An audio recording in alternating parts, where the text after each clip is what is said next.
been dry for a couple of days now, and this guy is going is ripping across the land. See all that dust flying across?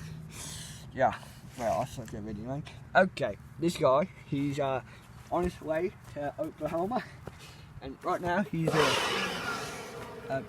didn't hear anything. Okay, the tornado comes.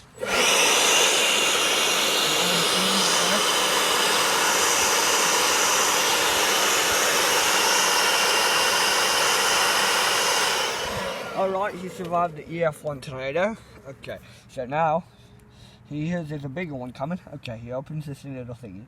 Okay, and the bigger one comes.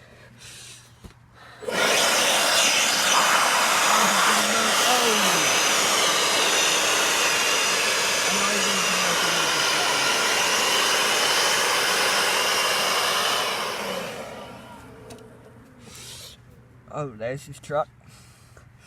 I don't know, it looks like kind of from a movie. You know, the little thingies are over here. They didn't go fast enough to measure the wind speed, but you know. Okay, goodbye.